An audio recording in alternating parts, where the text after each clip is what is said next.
بسم اللہ الرحمن الرحیم. بسم اللہ الرحمن الرحیم.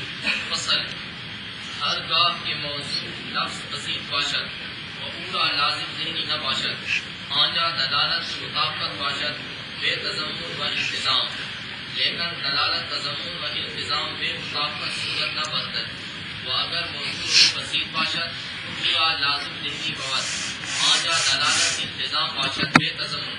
و اگر موضوع مرکب باشد پورا لازم ذہنی نہ باشد، آنجا دلالت تضمن باشد بے التزام. چلو اچھا جی علماء کرام، دلالت کی بات شروع ہے. دلالت کی تعریف آپ نے پڑھی ہے. دلالت کی تعریف آپ نے پڑھی ہے کہ دلالت کیا ہے؟ ہونا ایک شے کا اس حیثیت کے ساتھ کہ اس شے کے علم سے دوسری شے کا علم لازم آ جائے. پہلی شے اس کو دال کہتے ہیں، دوسری کو مدلول کہتے ہیں. دلالت کی تین قسمیں پہلے پڑھی ہیں آپ نے، دلالت وضعی تے دلالت وضعیہ، دلالت عقلی، دلالت عقلیہ، دلالت طبعی، دلالت طبعیہ. پھر یہ تینوں دو قسمیں، لفظی اور غیر لفظی، کل 6 قسمیں. ان 6 میں سے جو معتبر ہے وہ دلالت لفظی وضعی ہے، دلالت وضعی لفظی، دلالت لفظی وضعی. گل کوئی ہے تو دلالت لفظی وضعی کی 3 قسمیں آپ نے پڑھی ہیں، دلالت لفظی وضعی مطابقی، دلالت لفظی وضعی تضمنی، دلالت لفظی وضعی التزامی.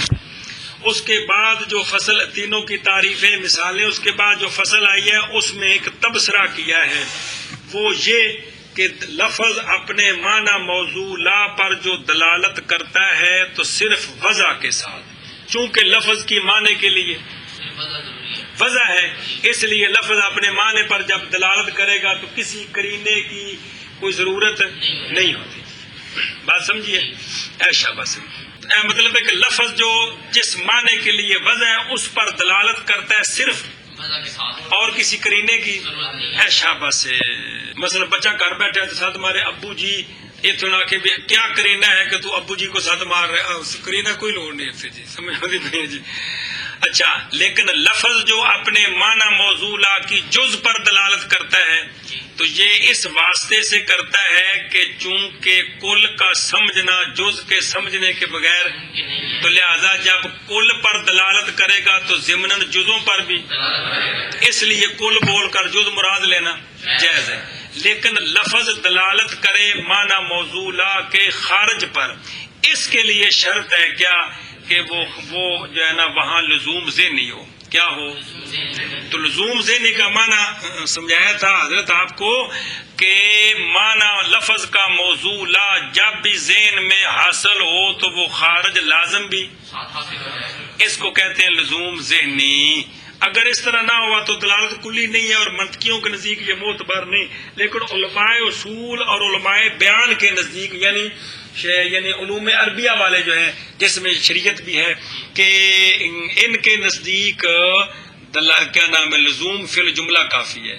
یعنی کہ لفظ موضوع کے خارج کا موضوع کے ساتھ کوئی تعلق ہو تو وہ لفظ بول کر اس سے معنی وہ مراد لے سکتے ہیں. بہت ساری مثالیں ہیں کہ فقہ میں اس کیجیے. بات ختم ہو گئی. اگلی فصل اس میں کیا بیان ہو رہا ہے؟ دلالت لفظی وضعی کی کتنی قسمیں ہیں؟ کون سی؟ دلالت لفظی وضعی مطابقی، دلالت لفظی وضعی تضمنی، دلالت لفظی وضعی التزامی. یہ جو دلالت لفظی وضعی کی 3 قسمیں ہیں، ان 3 قسموں میں نسبت بیان کرتے ہیں. مصنف میر سید شریف جرجانی علیہ رحمہ اس فصل میں دلالت لفظی وضعی کی 3 قسموں میں نسبت بیان کرتے ہیں. کیا کیا؟ فصل میں دلالت لفظی وضعی کی جو 3 قسمیں ہیں، مطابقی، تضمنی اور التزامی، ان کی نسبت بیان کرتے ہیں. ان کے درمیان نسبت بیان کرتے ہیں. نسبت کا مسئلہ آگے آئے گا. صرف مختصراً یہ فصل سمجھنے کے لیے نسبت کی 4 قسمیں ہیں. نسبت کی نسبت تساوی، نسبت تباین، نسبت عموم خصوص مطلق، نسبت عموم خصوص مطلق، نسبت عموم خصوص من وجہ، نسبت عموم خصوص وجہ، نسبت کیجئے، چار نسبت تساوی، نسبت تباین، نسبت عموم خصوص مطلق، نسبت عموم خصوص من وجہ، کون سے؟ نسبت کی چار قسمیں ہیں، نسبت تساوی نسبت عموم خصوص مطلق، اور نسبت عموم خصوص میں وجہ۔ نسبت کی چار قسمیں ہیں، نسبت اتنے تساوی، مسئلہ نسبت کا بیان نہیں ہو رہا، صرف گل سمجھانے واسطے جی۔ نسبت کی چار قسمیں ہیں، نسبت تساوی، نسبت تباین، نسبت عموم خصوص مطلق اور نسبت عموم خصوص میں وجہ۔ سنا کہڑی نے؟ نسبت کی چار قسمیں ہیں، نسبت تساوی، نسبت تباین، نسبت عموم خصوص مطلق، نسبت عموم خصوص من وجہ۔ من وجہ، تو نسبت کی چار قسمیں ہیں۔ وہ بات پوری بیٹا آگے فصل آئے گی باقاعدہ۔ کائنات، پوری کائنات میں آپ کوئی بھی دو چیزیں آمنے سامنے لائیں، ان کے درمیان ان چار نسبتوں میں سے خواہ مخواہ ایک ہوگی جی۔ پوری کائنات میں کوئی بھی دو چیزیں آمنے سامنے لائیں تو ان میں خواہ مخواہ کوئی نسبت ضرور ہوتی ہے۔ یہ ایک بات سمجھا گئی۔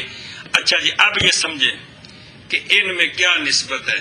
وہ پوری نسبت کی جو ہے نا، ان میں پوری نسبت کی جو قسمیں بنتی ہیں وہ اگلی کتاب میں، چونکہ نسبت کی بات ابھی نہیں پڑھی اس لیے وہ پریشان ہوں گے آپ۔ صرف یہاں جو سمجھ رہے ہیں وہ اتنی بات سمجھیں کہ تینوں کی تعریف آپ نے سمجھ لی ہے کہ کوئی نہیں، سمجھ لیے، اور مثالیں بھی سمجھ لی ہیں۔ ایک لفظ یہاں لکھا ہوا ہے بسیط، لکھا ہوا ہے۔